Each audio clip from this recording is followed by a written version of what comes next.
这大肠怎么这么黄啊？沙茶呀，吓我一跳！来这念果吧，这你能受得了吗？是厦门那一带特有这个醋肉。大家好，这是小李白，石家庄沙茶面山医院。正好今天吃完饭直接去打球了。晚上打的好不好，就看一会儿吃的饱不饱。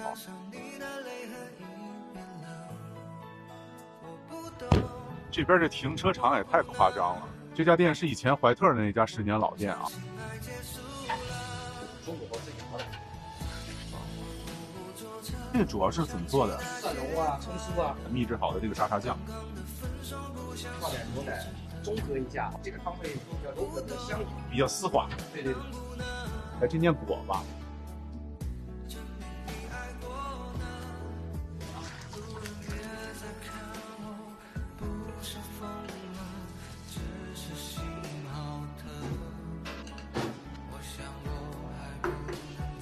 腌的时候里面放醋了，所以说叫醋肉。有没有见过地推粉丝的？哎，谢谢美女。这大肠怎么这么黄啊？沙茶呀，吓我一跳！沙茶卤大肠，米血料、扁食、虾虾。这你能受得了吗？哦，还得放点蒜泥是吧？这芭乐我吃过，芭乐汁还没喝过。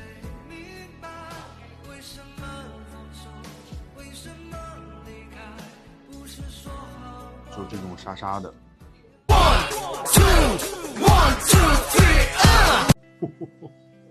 每根这个面条上这种沙茶的这种颗粒感，哇，忍不了了。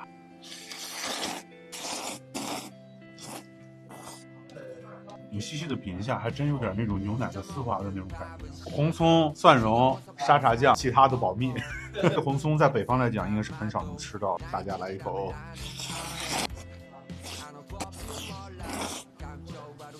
哇，就这沙茶汤啊，它配鞋底子也好吃的那种，你知道吗？这种感觉特别好，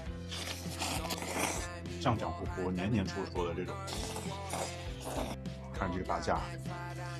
它补钙嘛，对吧？有这个醋肉啊，口感就跟小酥肉是很类似的。米血料它是由这个猪血还有这个糯米这样做的，糯糯唧唧的这种感觉啊。你要说大肠配这个沙茶酱嘛，它有一种那个什么什么的即视感，你知道吧？它的味道还真挺香。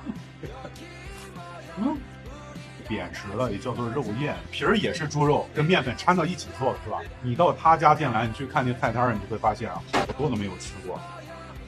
里边就是一个肉丸的，口感很筋道。那个蔬菜主要配就是豆芽，这个豆芽作为一个素菜来讲，是这碗面里面唯一它的口感比较脆爽的一种食材。这个是五香卷，这个表皮刚出锅时候是很酥脆的，一定要趁刚出来时候吃，口感是更佳的。蘸点番茄酱，炸菜果、白萝卜泥加上米浆混到一起，先蒸制出来，然后再炸。里面就是这种糯糯唧唧的。确实是萝卜味儿啊，在你口腔里嚼到后半段的时候是越嚼越香啊。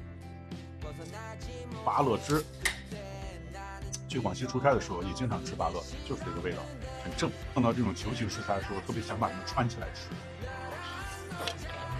放了7、8种配菜的这个沙茶面啊，我今天吃的太过瘾了，打包打包。好嘞，谢谢。我觉得作为一个顶尖吃货来说，有2种情形是应该最值得被尊重、最应该具备仪式感的。第一种就是当你特别饿的时候，面对一桌美食的时候；第二种就是当你面对一桌子你从来没有吃过陌生的美食的时候。哇！吉祥上扬，快乐生活，我们下期见。